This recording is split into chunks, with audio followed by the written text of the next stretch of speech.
Hello, everybody, and welcome back to OMB Reviews. I am the critic who is a cynic, and welcome back to the Good Morning Asgard podcast, episode 44, where today we're going to talk a little bit about the upcoming box office for this weekend, which sees Transformers Rise of the Beast, which I'm sure everyone and their mother is excited to end up going to see, that everyone's going to be excited to go see.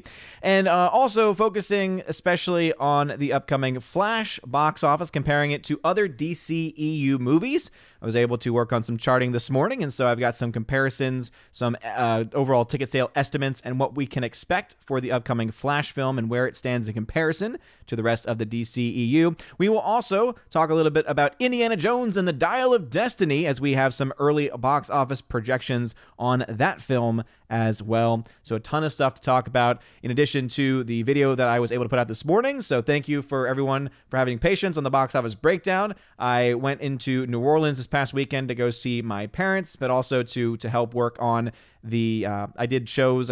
Many of you know, if you followed me for a while, that I used to do musical theater, and I was with a group for about 20 plus years. And so I miss a lot of the people that are a part of that group, and they have a set build every year. And so the last couple of years I've been able to make that. So I drove down to New Orleans to be able to go, help out with the set build for whatever I was able to do and for as long as I could. And so now I'm back, and I got in late last night, was able to record the Geeks and Gamers box office breakdown, which hopefully should be up sometime today, if not already. And also this morning was able to record that. So yeah, we'll talk about a lot of box office things, get caught up with y'all, talk about the schedule for this week, because this week is the Dallas meetup, for the Friday Night Tights Dallas meetup. So very, very excited. Hopefully there are some things, some swag I was able to order, nothing too fancy, magnets and pins and stuff. So hopefully that gets in. I paid for expedited shipping, so I pray it gets in before I leave on Wednesday for the meetup, but we will have to wait and see. Before we go any further, though, please make sure to smash that like button, loud that fire button, Ozzy, and smash the rumble button as well. Let's go ahead and say hello to the people that are in the chat today. Sir, starting off over on Odyssey, we got Abomination. What's going on, Abomination? Thank you very much for hanging out today over on Odyssey. Master of Gaming was here in the beginning. What's going on, Master of Gaming? We got Scott McKenzie, who's a member on the channel. Hail to you. Orange Chat Reviews, who's also a member, and also the King Mod. So please be sure to follow the rules. Just don't spam. Don't be a jerk. And we'll be okay. We'll all be fine. William DeStefano, what's going on? William DeStefano, what's going on?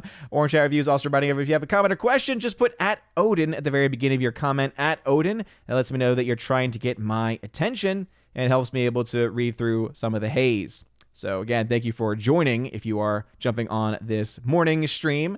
And thank y'all again for supporting the Good Morning Asgard podcast. Forever Sci-Fi in the chat. Forever Sci-Fi, I got a shout out real quick because I was doing my June shout outs video this morning, and I was looking at the YouTube members, and I noticed that I could sort the members, right, in different ways. You can sort by level, you can sort by total time at a level, but you can also sort by total time as a member on the channel. And Forever Sci-Fi is currently the longest tenured member on the channel. So since memberships went live, essentially, he has been a member. So shout out to you, good sir, for being a member for, I think, years now at this point. So you're awesome. Thank you so much. Yes, you can have cookies, DeStefano. Absolutely, you can have cookies. Just by watching the stream, you gain cookies. You gain digital cookies.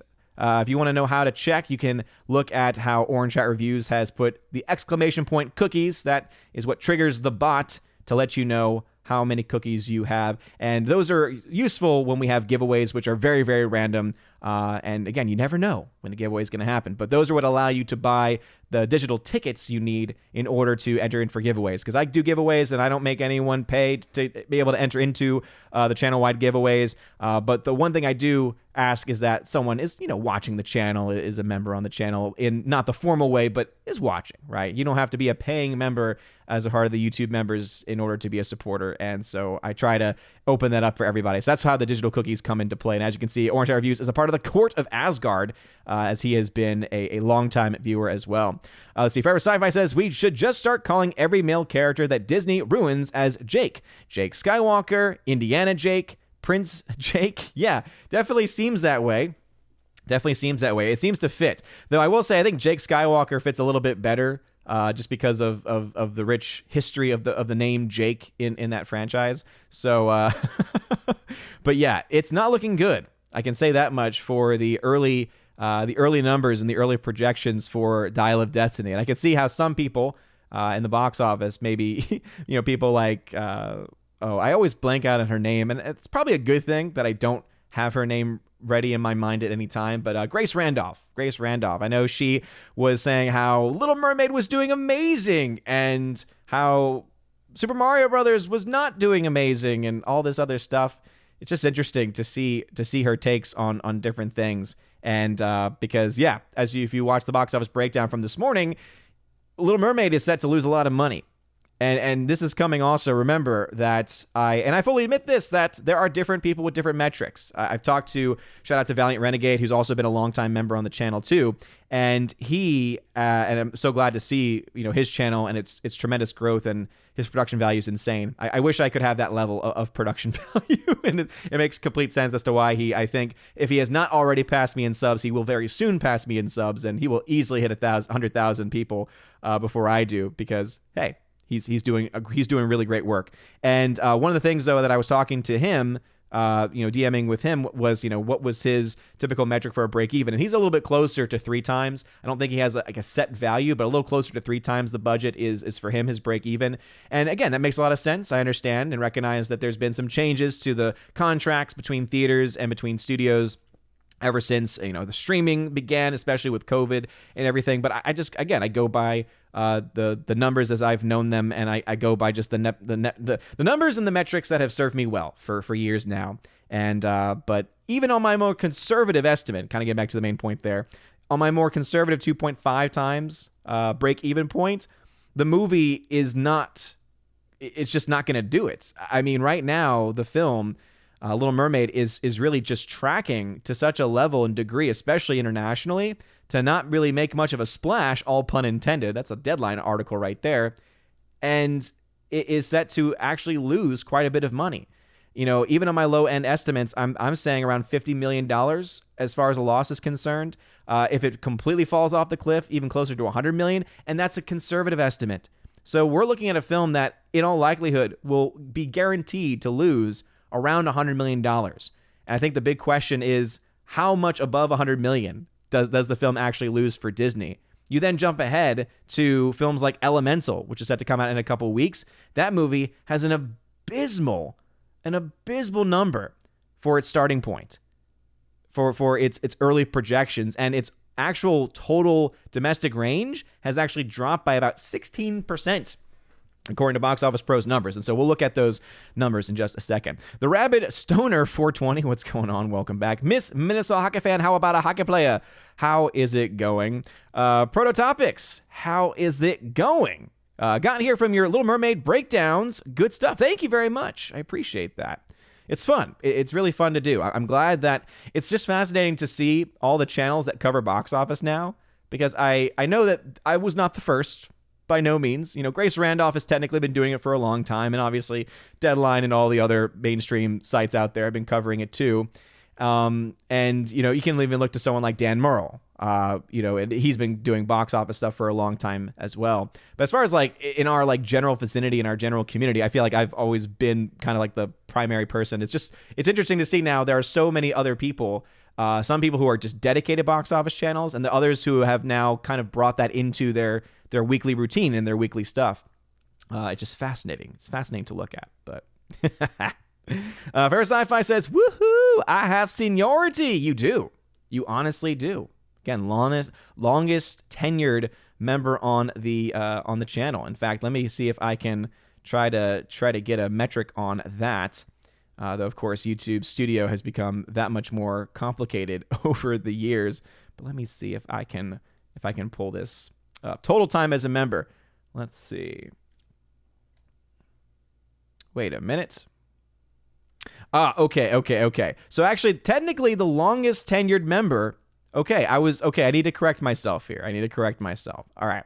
So the longest tenured members at the Citizen of Asgard, so that's the lowest level, is technically Alex McCarthy, ZK Man, and Rosetta Allen at 39 months.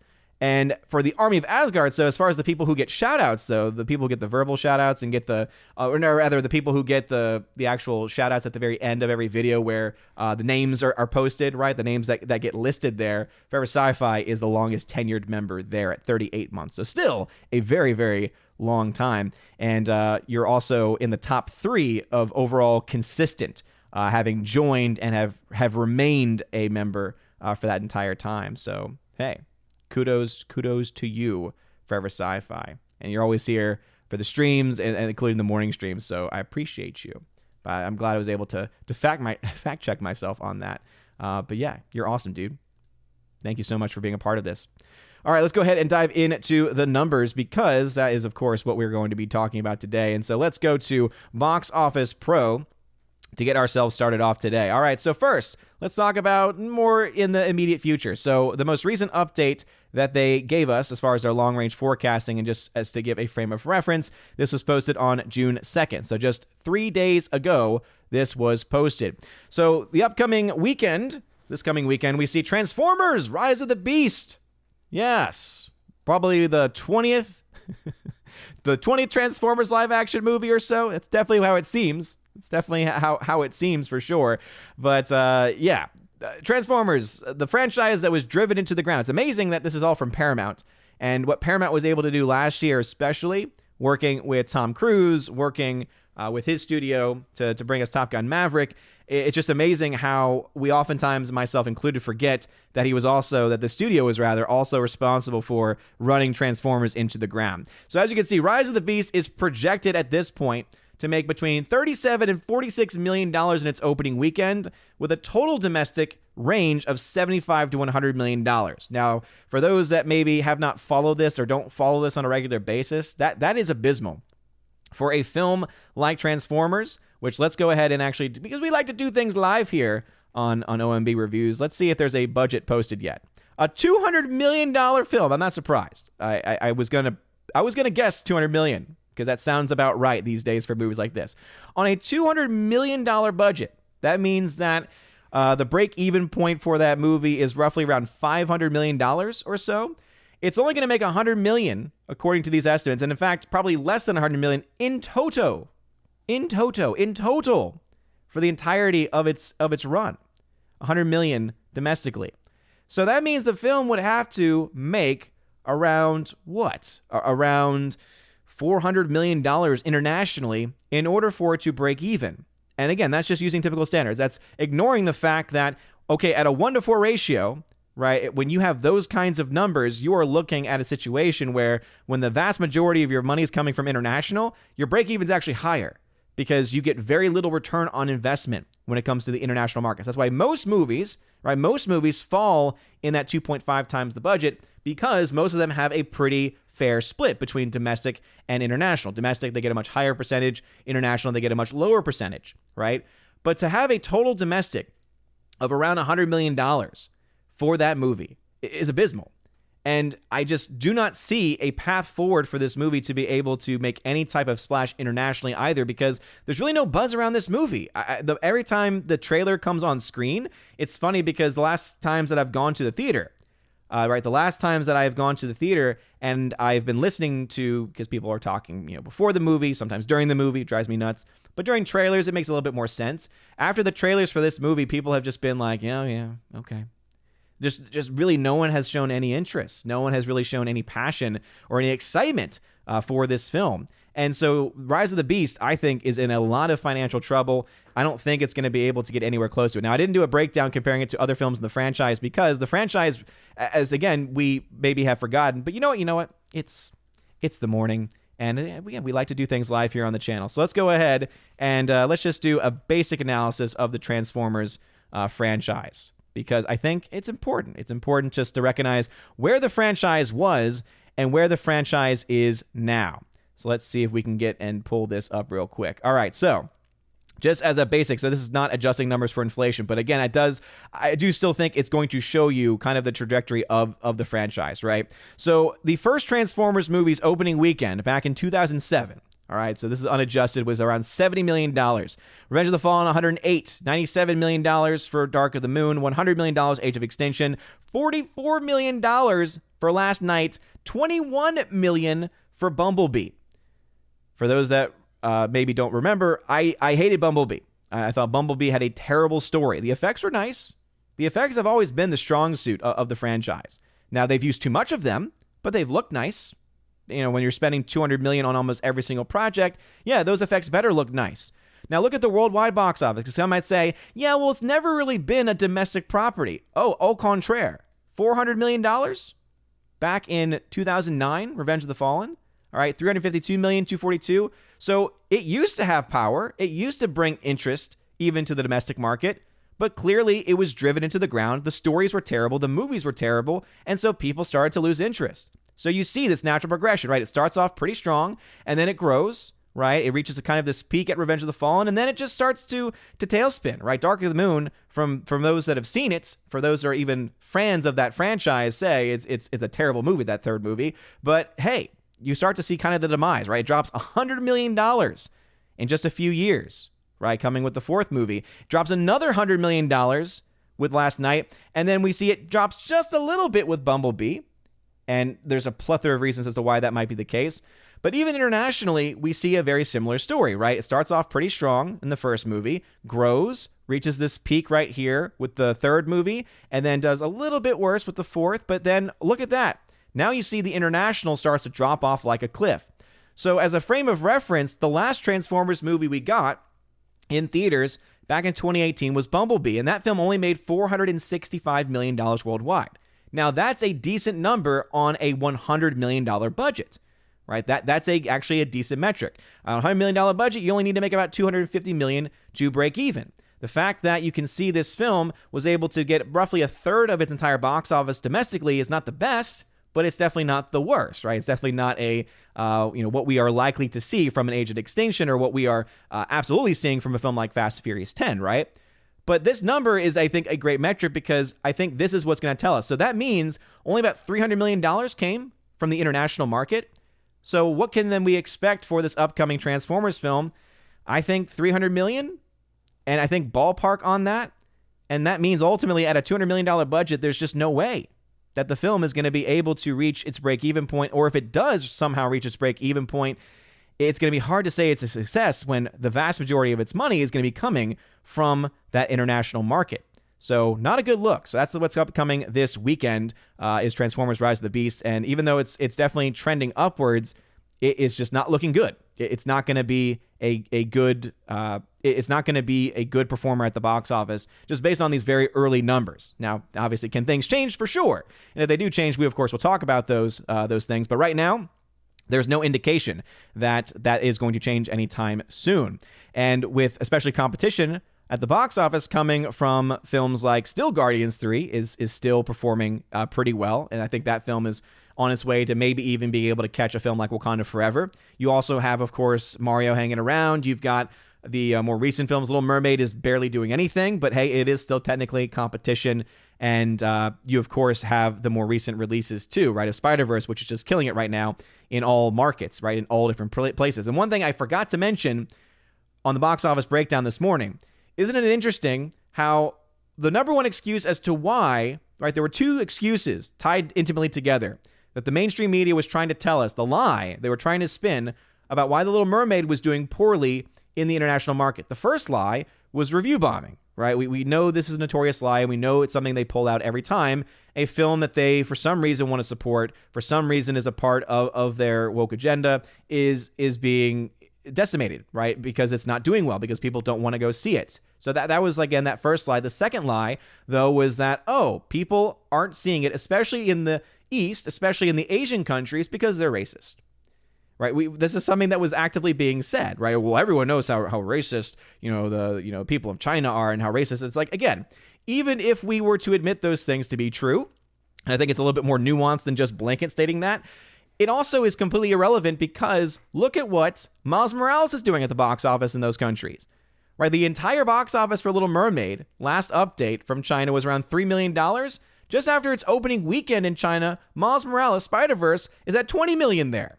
So to try to argue that it's not doing well because of racism in the same countries where another film featuring a person of color, right, featuring a character of color, I guess is the way you would describe it as an animated feature, is the fact that that's doing infinitely better, just again, completely destroys that argument, right? Not only is it a bad argument in the first place, but even if you were to entertain it, it doesn't hold water.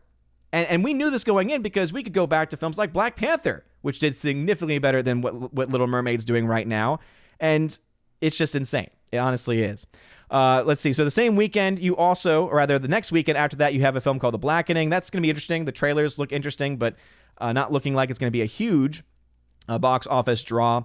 Elemental is the next Disney Pixar film, and we did a full breakdown of that last week, talking and comparing this film to the other Disney animated features. But let's just be honest, this is abysmal.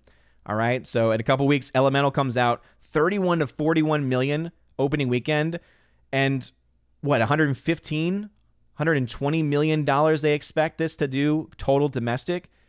Seeing how abysmal their international presence has been in almost every single way, in almost every single market. Yeah, Elemental, another, what's likely to be another $200+ million budgeted movie, is expected to be yet another Disney flop. So you got Little Mermaid, which based on the second weekend numbers is setting itself up to be a massive flop. Elemental could be an even bigger flop, or to the same degree, especially probably worse though, because this doesn't have name recognition, right? The one thing that Little Mermaid has going for it is that it's a title that people recognize. So even if the numbers are still very low and comparatively low, especially to the other Disney live action, let alone other major Disney properties, it is still something that has that recognition. Elemental, it's a brand new concept, brand new characters. So the fact that that does not have name recognition going for it, and the Disney name is really all that it has, this tells us a lot about Disney's value, right?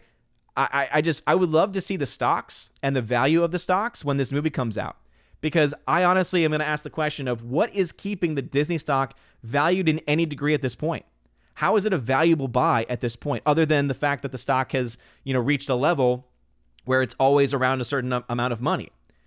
I just don't see how it has any or retains any kind of value, because I know that this has been talked about on like Park Hopping and on other channels about how Universal has really been taking a lot of ground, has really been taking over a lot of market capital when it comes to their theme parks. So the theme parks seem to be on the downward trend. Their movies we know are on the downward trend. We've been covering this for a long time now. And so we know that is not going for it. So again, where is all of this money coming from? Where is the value coming from? And I'm interested to see what the stock value would be, because at this point, I don't know what it's going to take for the stockholders, for the shareholders to actually step up for once and to actually put their foot down and to make some actual changes happen. I don't know what needs to happen in order for that to take place, but oh my goodness, something needs to happen at this point, because they're bleeding, right? They're dying in front of us. And again, couldn't happen to a nicer company, of course. So anyway, I'll jump into the chat for a second, and then we'll pick up the numbers from there, talking about Flash and looking at a little bit of a retrospect on the entire DCEU. So first off, Forever Sci-Fi, who is one of the longest reigning tenured members on the channel, yes, I had to adapt that a little bit, says, it's nice to listen during work. Well, thank you, Forever Sci-Fi. I very much appreciate you listening. There's many things you could be listening to right now as you work. Obviously, terrestrial radio. I remember that on the way to work over the summer when I was doing summer camp, I would always listen to either talk radio or oldies. And so thank you for choosing to listen to me talk about numbers. Thenotas Felicitas. I always appreciate this troll. Where you been? Long time no see. I missed you, man. I missed you too. Especially the last time you said it last week. Frank G. Welcome to the chat. Frank G says, do you think Barbie will make more than Little Mermaid? There's definitely a good chance. Shout out to Force of Light Entertainment. Shout out to Michelle, especially. She was able to join me on the Patreon Subscribe Star and Locals podcast. Keeper of the Bifrost level, actually Army of Asgard level, people and above. Check out the if you actually look to the community tab, you should see there is a podcast that I was able to record with Michelle last week, and she brought up and we talked a little bit about the Barbie box office, and I think there's a good chance. Now, I have some doots about that movie because it's directed by Greta Gerwig. For those who don't know who Greta Gerwig is, she has been in some of the most insufferable roles that I've ever had to watch. There's a film that she is the star in called Frances Ha. To say it's one of the worst movies that I've ever seen is an understatement. And a big part of that is her performance. She's the same in every single role she does, and it's just not entertaining. It's abysmal. So she's taken on directing. She was the one that got a lot of attention because she did a little film called, I was going to say Nightbird, but no, that's the musician who actually has some really good music and died way too young. But she did Lady Bird. And maybe many of y'all might remember the film Lady Bird, right? Got a lot of attention, got a lot of Oscars contention, and the movie was just not great. The movie was one of those things where you're like, okay, some of these things are okay, but it's because you've got some decent actors to be a part of this project. But the story, you're like, okay, that was a waste of my time. But yet everyone was going crazy over her, right? Then she got the Little Women remake, and I heard some people say it's fine, but it's not as good as the other classic versions of the story. And so now she's got the Barbie movie. So that's the person making Barbie. So if you know anything about Lady Bird, hey, guess what? She's making that movie, all right? And that's why I have doubts about its quality. I will say this much. The marketing, I think, has been pretty on point. I think the marketing has been very effective. So I suspect that we'll probably see a pretty decent opening weekend for that movie. Now, whether the film makes more than Little Mermaid or not, I would say there's a very good chance it could, but we'll have to actually wait for the numbers themselves. So we don't even have any early indication of what the numbers are going to look like. So it's way too early to tell at this point. Remember, some people have this false perception. And some people may have just been reaffirmed in that false perception because of the success of a film like Mario. But there's this false perception that large IPs make money. Nay. We know that's not true. Look at The Little Mermaid. That's a pretty large IP right there. Disney, very large IP. That film's going to be losing money, right? And using the Mario example, if that was true, right, if IPs equaled success, and if we talk especially about the fact that that is a huge property and a huge IP in Japan, then why didn't it break records in Japan? Why hasn't it been this huge hit that people were even expecting, myself included, were expecting to be in Japan? Why is it performing like a decent Western release, a typical Western release in that country? It's because there is not a one-to-one crossover, right? And so just because someone likes Barbie, has had Barbie, or recognizes the name does not mean that people are actually going to go out and watch it. So to say anything about, I know it was a kind of a joke about, I saw you said Barbie might make $1 billion. Again, anything is possible, but based off of what we know right now, that just does not seem like a likelihood. I just don't necessarily see Barbie as a universal franchise, but two, I go back to that Greta Gerwig factor. Because you might be able to find yourself with a pretty decent opening weekend, but I'm wondering what weekend 2 is going to be, right? The movie itself has to be good. If the movie's not good, then we're talking about a very different scenario, right?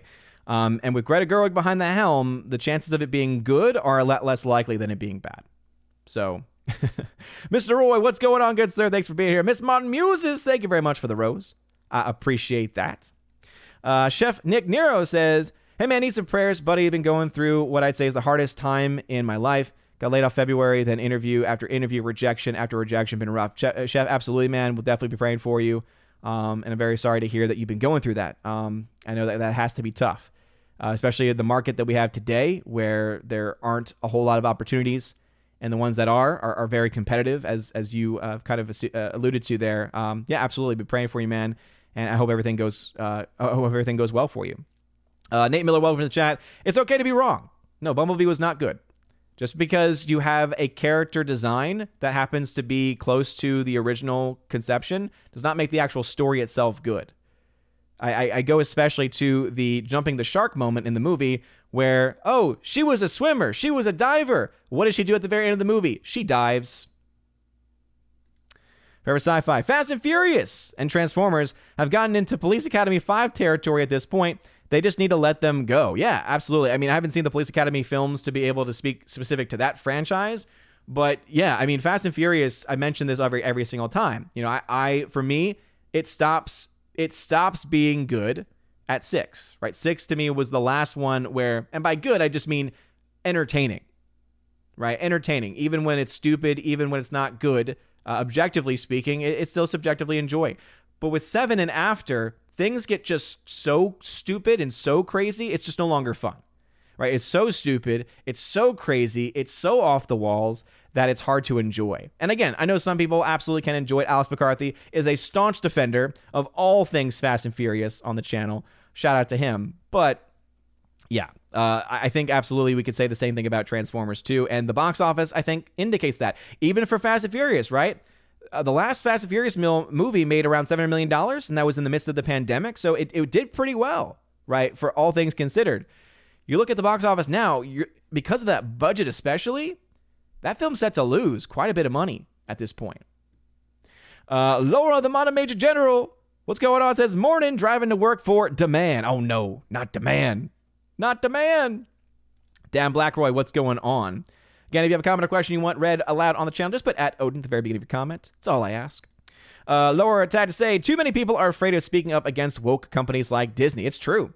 It's true. It's that fear of cancel culture, right?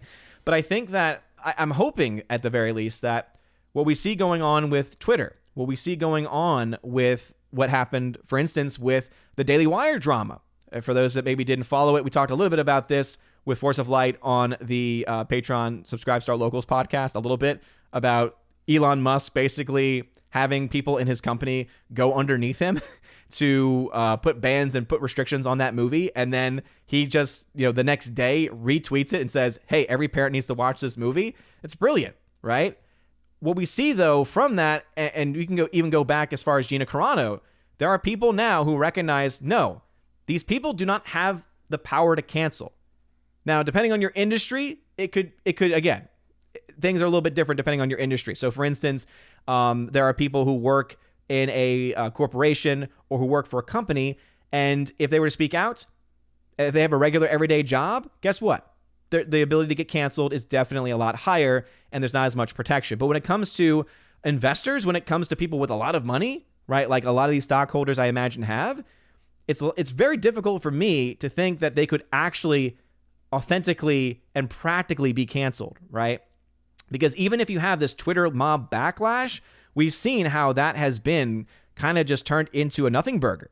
I mean, why is it then that you have these companies, right, that for Pride Month in quotations, were changing their profile pictures, but then within a day, because of the backlash, they changed? I think the tide is shifting a little bit when it comes to things like that. Dragon Bricks, what's going on? Osmondia says, you walked into that with Nintendo too. Again, yes, I did. But remember, the factor that I did not account for, because again, it was my mistake and I missed it completely, was not, and I still hold to this, and the proof is in the pudding, all right? Just because Mario did make $1 billion. I was completely wrong on that front.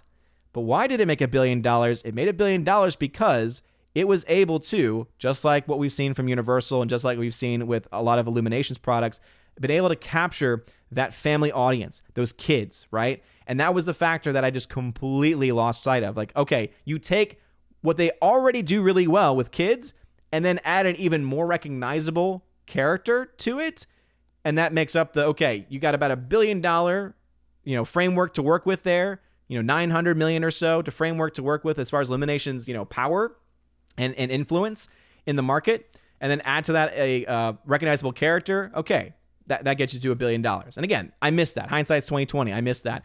But then again, the proof that I use though to still counteract any argument that says it did well because of Mario.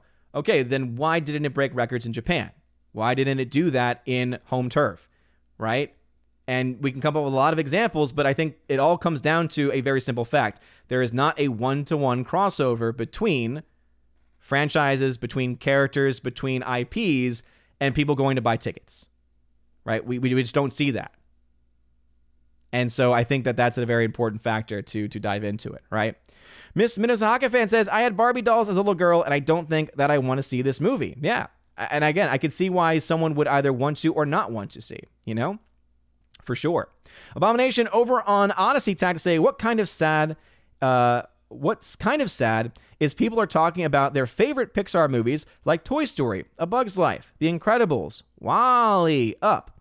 It's sad to see how far they've fallen. It is, right? And, we've had, I know Miss Minnesota fan, I believe, and others have on the Discord shared movies that they've been buying. And there's been a lot of people buying these classic, used copies, I think. Maybe new copies for all I know, but of older classic movies from Disney. There's such a rich library. There is such a plethora of content that they have. And they've taken this name that's been built up. I mean, you're talking about a multi-billion-dollar corporation. They're able to be rich enough to buy out Star Wars, rich enough to buy out Fox and the entire library of content, like the decades and decades of content that Fox has. They're able to spend all this money. And what do they do with it? They drive it all into the ground. So not only are they taking IPs they didn't create, i.e. Star Wars, Marvel, etc., and not only are they taking those properties and driving those into the ground, but then they're also now taking their own content, their own IP in the Disney live action remakes, and they're driving those into the ground too. So they're looking like a company that has the entire world as its oyster, and instead it's choosing to stick its head in the sand and eat and breathe and drink whatever is there. And whatever is there is not going to be enough to sustain it. It's so sad. It really is sad. Dragon Bricks tag to say, as far as for Barbie, as long as it has a decent story, then it should be fine. Sad to say, since the competitions are so bad, a movie just needs to be decent to do well.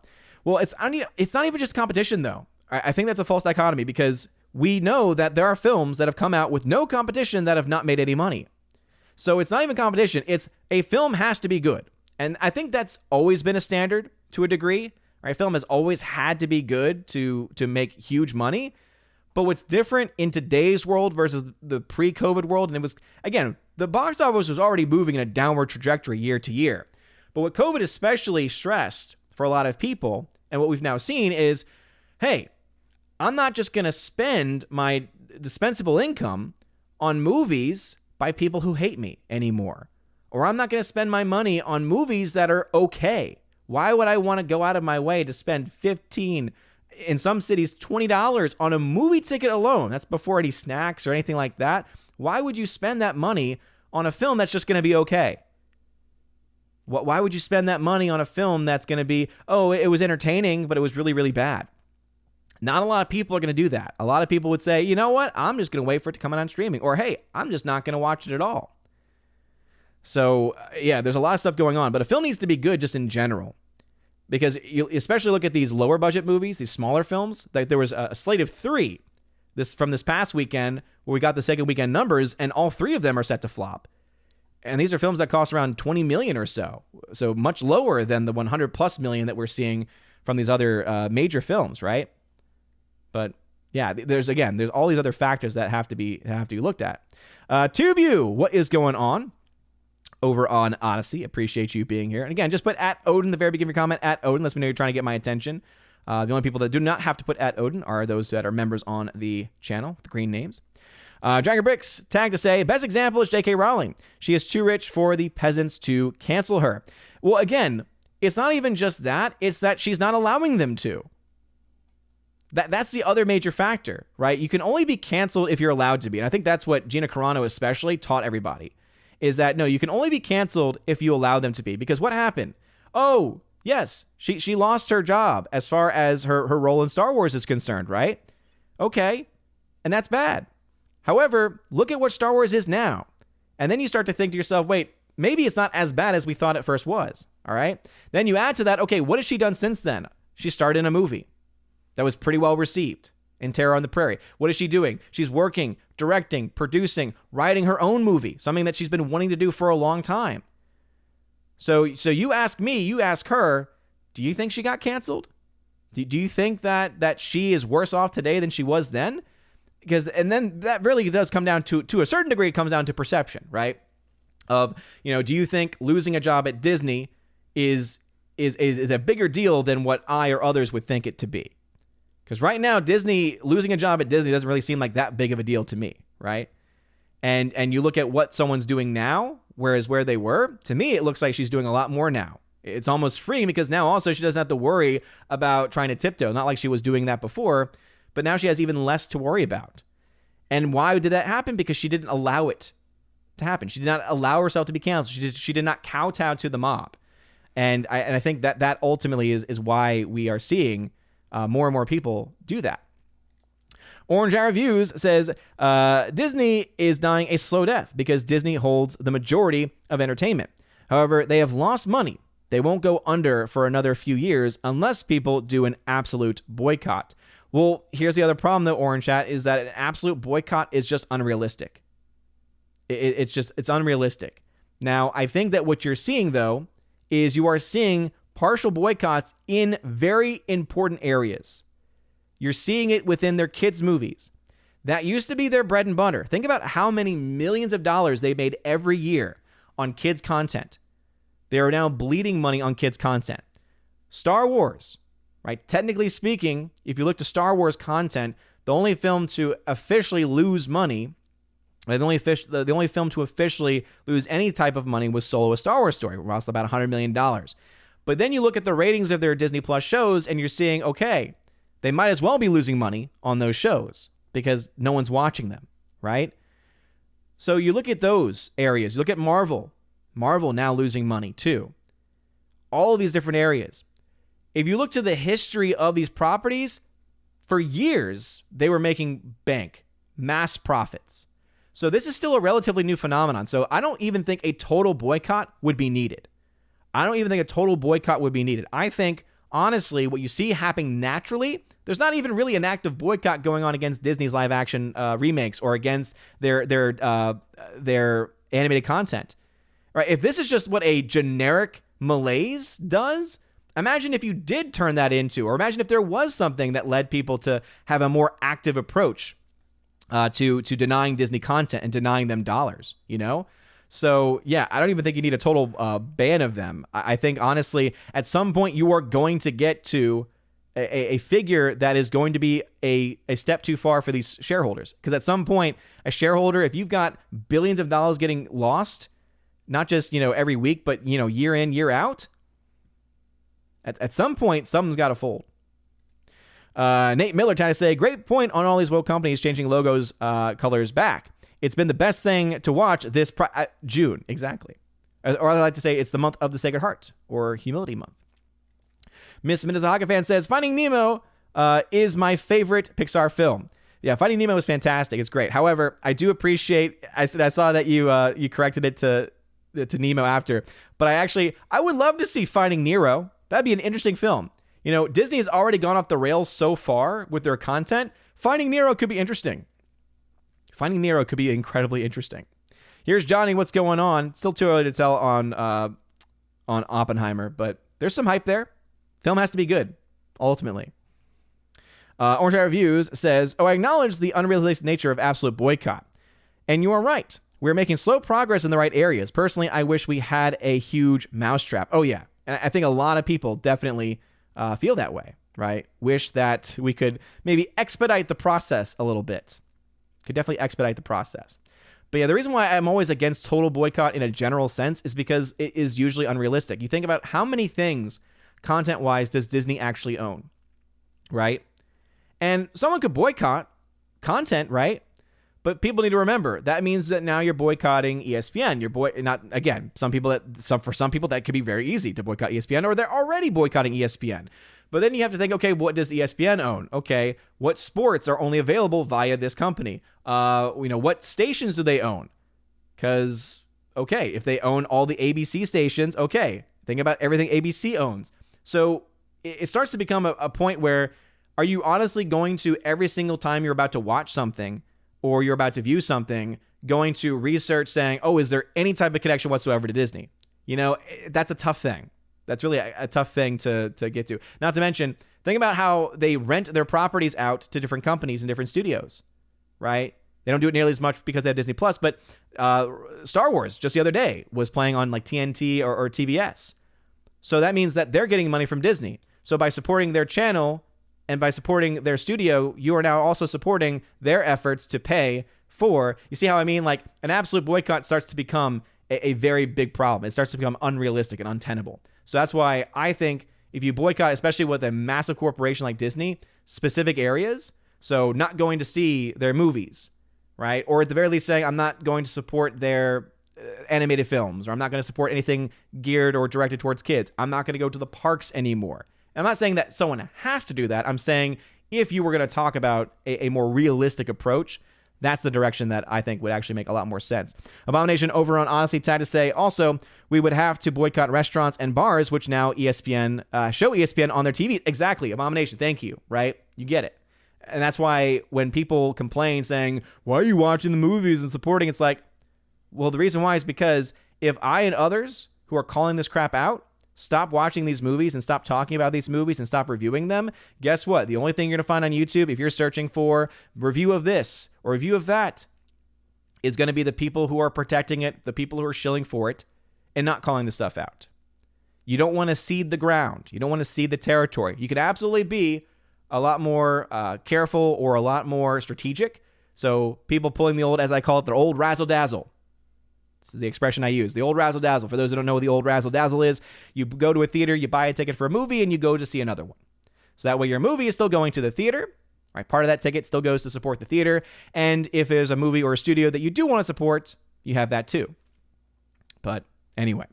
So let's go ahead and dive into this last segment talking about the rest of the box office. All right, so we finished talking about Elemental. So now let's talk about The Flash, all right, because this is, I think, very interesting. So as I said, this was updated just a couple of days ago, and we now have Indiana Jones and the Dial of Destiny, and we'll talk about that next. But first, let's talk about the Flash movie. So this movie's coming out in a couple of weeks, all right?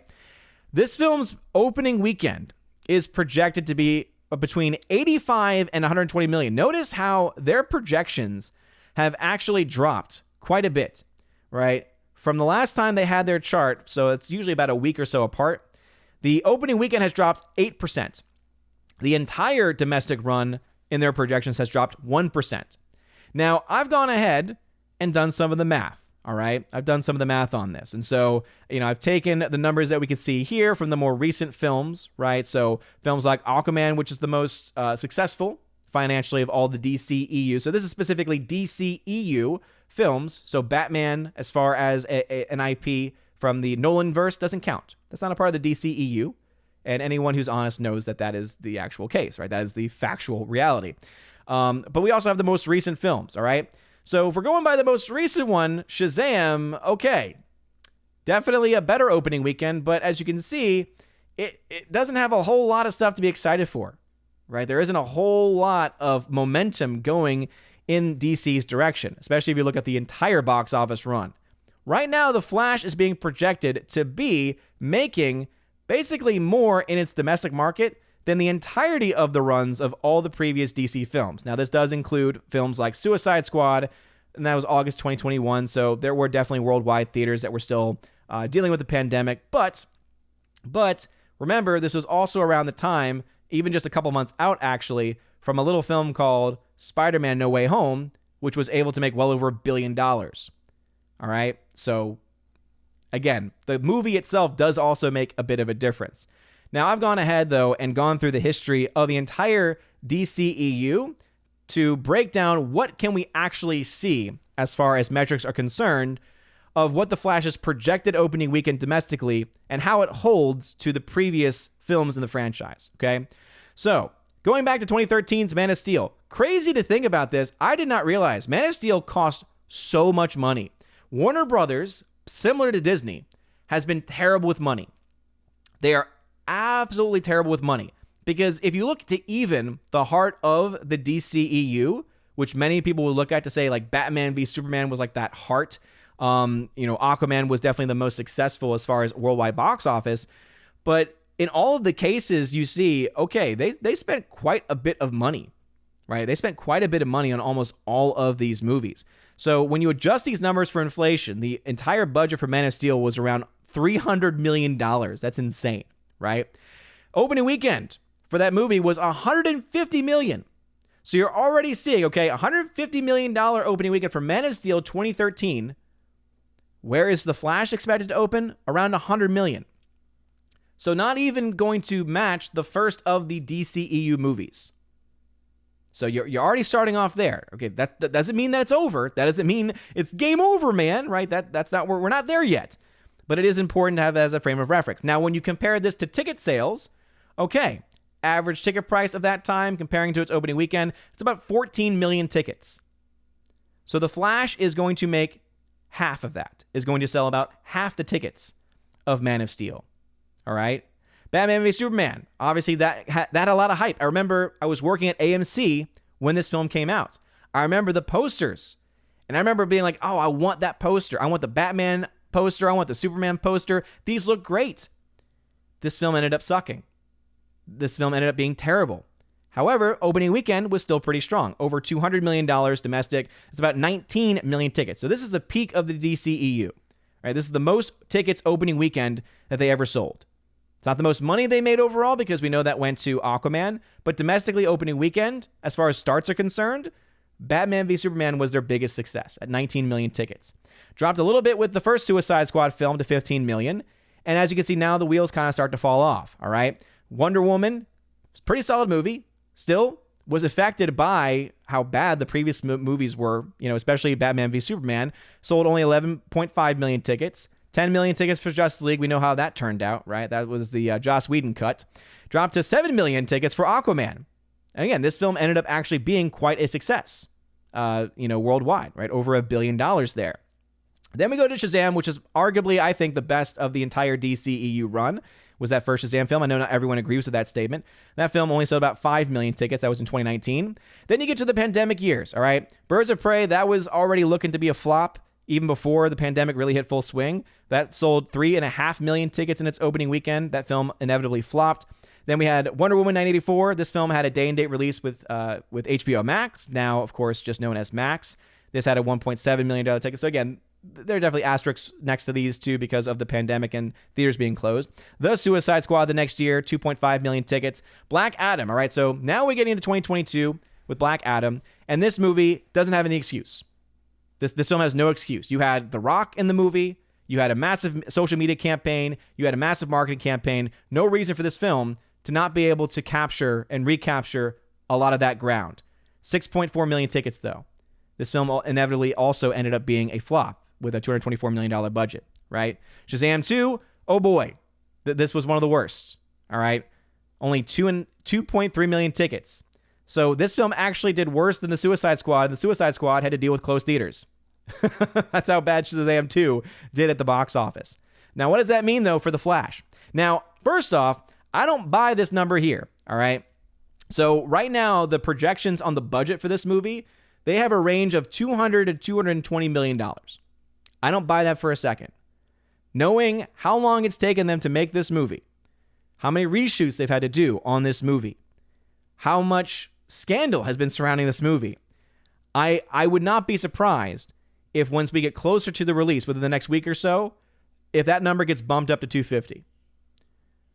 All right, I think, definitely no less than 200 million. No less than $200 million. But I think upwards of $250 million, to be perfectly honest, right? So around $250 million. So if you look at this movie, and again, if you're wondering why isn't Joker in here? Why isn't the Batman in here? Those are not DCEU movies. Those are DC movies. Right? They are having DC comics, but they're not a part of this universe. So I do not have those films in here for comparison for that very reason, okay? So just looking at the DCEU, right, the connected universe. So The Flash, right, with that kind of a budget, projecting right now, Box Office Pro says around $100 million opening weekend. So that would equate to roughly 7.8 million tickets sold. So what does this mean? Okay, it's expected to do a lot better, to be basically the best-selling opening weekend ticket sales-wise since 2019. And really, honestly, actually since Aquaman. So it's expected to actually have a better opening weekend than Aquaman, even based on average ticket price. Now, Aquaman went on to make $1 billion. Does that mean that The Flash will? Well, a lot of it depends on whether the film is good. Now, there's been early reports of people who have gotten to see it early who say it's great, it's the best thing they've done. I've heard that before. I've heard that before. So even if it's someone that I trust, even if it's someone that I like, that in and of itself is not enough. It's not enough in today's world. Because what else made $100 million in its opening weekend domestically? The Little Mermaid. Where's that film going right now? That film is going towards being a massive flop. So, The Flash. Will it be as bad box office-wise as Little Mermaid? I doubt it. All right, I think that there's definitely a little bit more hype around this film than around A Little Mermaid. And we'll have to wait for the numbers to come out. As you all know, I'm a numbers guy, and I wait for the numbers to actually be reported. But if this film, right, if it has a $100 million opening weekend domestically, let's be fair. You think $150 million internationally opening weekend? Let's say 200. Let's say 200. Let's say this film opens at $300 million worldwide. I don't think it will, but let's say it does. Rule of thumb, in general, on average, movies tend to make 3 times their opening weekend worldwide. Not all of them, right? If the wheels fall off, it's a lot less than that. But on average, around 30% of their box office is made opening weekend worldwide. All right. So then if it's $300 million, maybe $900 million. Means $1 billion is really not in play right now for this movie. That could change, but right now that's not really in play. And so then the discussion becomes, okay, how much did this film actually cost? Will it actually be able to find any type of salvation? Will it be able to find any type of path forward, right? And the same thing could also be said, and the last thing we'll talk about before getting to the last comments that y'all have for today is to talk a little bit about the numbers for Dial of Destiny, because again, those are the numbers that just came out. So Dial of Destiny is now projected, and Disney, as I said, has a lot of reasons to be very, very concerned for all of the major releases they have for the rest of the year. Because look at what happened to Little Mermaid, flop. Elemental, set to be a massive flop too. This movie, also, with a $300 million budget, and that's just what's being reported right now, that could change, not in a good position whatsoever. All right, so right now they're projecting the film, guess what? Very similar average here as compared to The Flash. So they expect it to do what? Around $95 million to $100 million domestic opening weekend. Total domestic run of $225 to $380 is what they expect. Now, it's a little bit more difficult because this is a franchise that has had quite a number of years between different releases. Now, as you all know, I only acknowledge that there are 3 movies in this franchise, right? Raiders of the Lost Ark, Temple of Doom, and Last Crusade. There is a film called Crystal Skull, right? There's a film called Crystal Skull that some claim is associated with this franchise. I don't see it personally, all right? But if you look at this franchise, this is a $1 billion franchise. It's actually pretty interesting. Look at all the films. These have all been adjusted using the numbers calculation. So it's not completely accurate. It's not using the most up-to-date standards of inflation. So it's actually probably a little bit more in each of these cases. But look at these, all right? Raiders of the Lost Ark, when you adjust for inflation, $1.3 billion. Temple of Doom, a little over $1 billion. Last Crusade, $1.2 billion. And then a film called Crystal Skull, $1.1 billion. Every single one of the films has made $1 billion. All right? I firmly believe Dial of Destiny will be the first movie to not be able to reach that, to not be able to reach $1 billion. And it ultimately comes down to the numbers that are being reported right now and where they stand in connection with the others, all right? So if you look to the opening weekends, all right, you can see there's this natural progression. 31 million, 78 million, 96 million, 145 million opening weekend.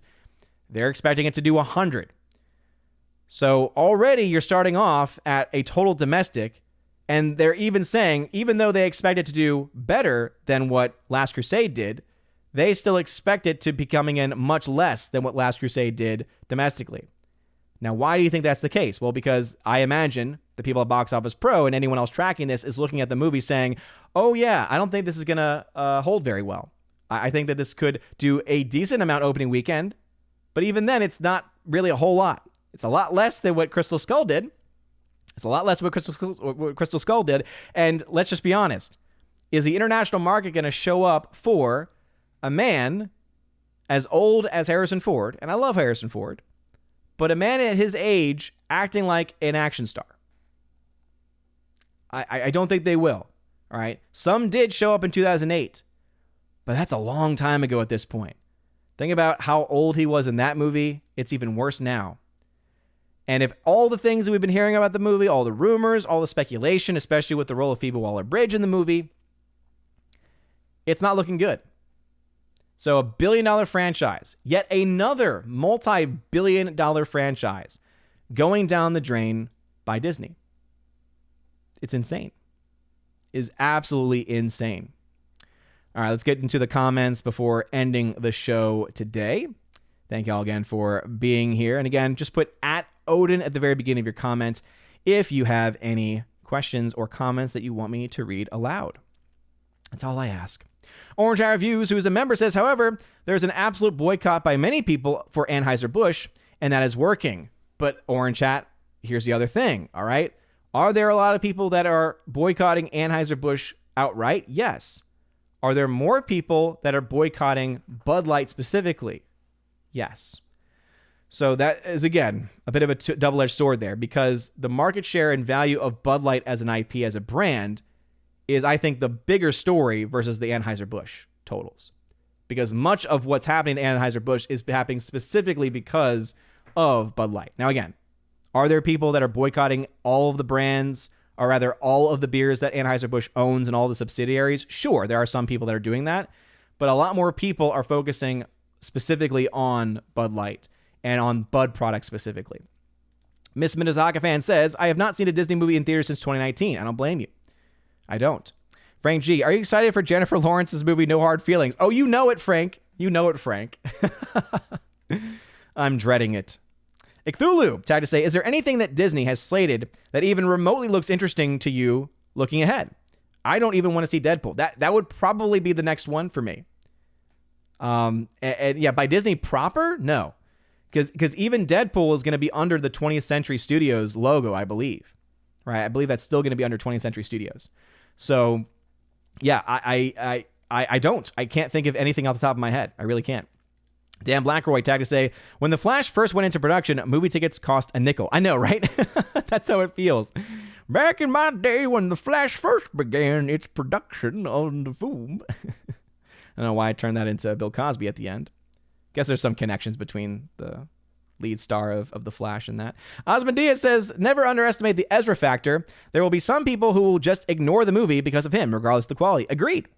That's why I think the estimates right now are pretty generous. And it's ultimately going to come down to if the film is actually good. If the film's generic, if the film's okay, if it's a C-level movie, I don't think it does anything. Now, if it's as good as some people who have seen it early have claimed it to be, okay, maybe you'll see something.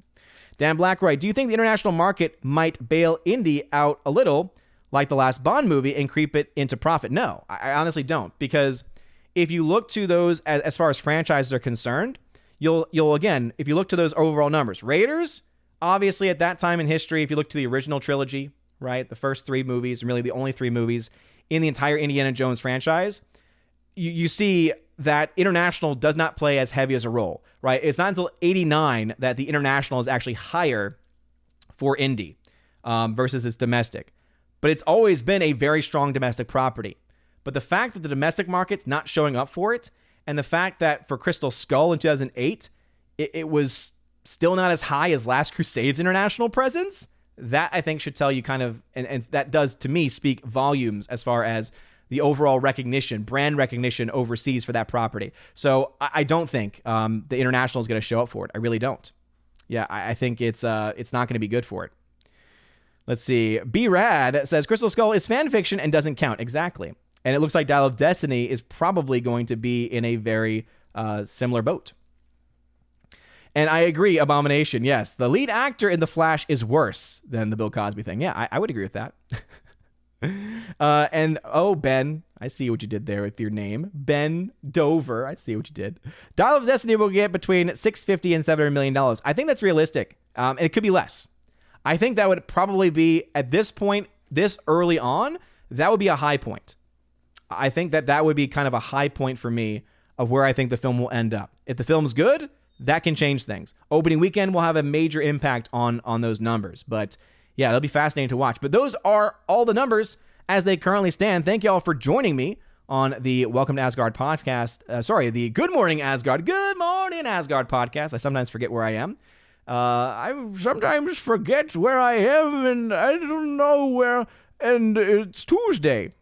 It's Monday, clearly. But I do want to mention before leaving, though, and if you've not already switched over to Geeks and Gamers, please check out Geeks and Gamers Live. Shout out to Jeremy and Ryan, and sometimes Jay, who is on the live stream over there. So go support them, as I'm sure they'll be doing some great coverage. I'm sure they'll also talk a little bit about the box office. Tell them that Odin sent you, and tell them some of the information that you guys maybe got from today's stream. But for schedule, so tomorrow we will have the OMB Report live. So if you don't know, I do have a second channel, the OMB Report, where I talk about news, politics, in a critical and cynical fashion through a Catholic and independent lens. So that will be on the OMB Report channel tomorrow, same time, 10 a.m. to 11 a.m. On Wednesday, there will not be a Good Morning Asgard podcast, and I'll put that out and remind people on social media. So there will be a Tuesday night stream tomorrow. So the Welcome to Asgard podcast will be live tomorrow night, 7 p.m. Eastern. But the Wednesday morning Good Morning Asgard podcast will not. And the reason why is because I'll be hitting the road Wednesday morning, probably pretty early Wednesday morning. I have a 12-hour drive to Dallas. So I'm going to the Friday Night Tights meetup. That is this Thursday. It's sold out. We didn't charge anything, but as far as, people reserving spots and tickets, it's sold out. So it should be a ton of fun. Most of us are going to be there. So please make sure if you're in the Dallas area that you try and stop by. And, if there's any other secondary meetups or anything like that, I believe at the very least we'll have a presence at the con at some point. So I believe that there's still tickets for that available. But yeah, just pay attention to social media. Pay attention to any of the live shows. Discord helps, I think, too, because obviously not everyone's able to watch every single piece of content all the time. And sometimes the best way you can learn is just, hey, put in the Discord. Has anyone heard about any other meetups or anything else that's been planned? Sometimes that's the best way to find out about things. So anyway, I will be then in Dallas. So getting in Wednesday evening, and then I'll be there Thursday. I'll be there for the Thursday meetup. I'll be there Friday. Again, I don't know. So other than Friday Night Tights, of course, it'll be fun to do that live again. And then Saturday morning is when I'll probably head back or start heading back, because that's, again, a 12-hour drive for me. And since they've already announced who's going to be on the panel, and I don't have really the funds to be able to go to the MegaCon anyway, so I don't even know if I'll be able to make it to MegaCon either Friday or Saturday. We'll see. Maybe, if they do press credentials, I don't know. I never know the plans. I never know really anything going on, but I will still be in the Dallas area, and I will absolutely be at the meetup on Thursday. So anyway, that's going to be what's happening. And so Thursday or Saturday evening, we might have the Good Morning I forget where I am. We might have the Welcome to Asgard podcast Saturday evening if I get back home in time, but I do lose an hour, so I'll probably end up canceling that evening stream. So anyway, thank you all very much for being here. I see some people are coming in now. Bruh, I let y'all vote on this time, all right? I let y'all vote on this time, and y'all said 10 to 11 was the better of the options. I know not everyone did, but a vast majority of people did. So anyway, with all that being said, please make sure to smash the like button, loud the fire button, honestly, smash the rumble button as well. You guys are all amazing and beautiful people. Again, go check out Geeks and Gamers Live for some awesome content over there. And hopefully the box office breakdown I recorded will be up. If it's not up already, it will be up later today over there too. So, and if you've not watched the one on this channel, once this stream ends, go ahead and check that out. I finally have the June shout-out video, so thank you all very much for being here. Have a wonderful rest of your day. A blessed feast of St. Boniface. Blessed feast of St. Boniface. And as always, God bless.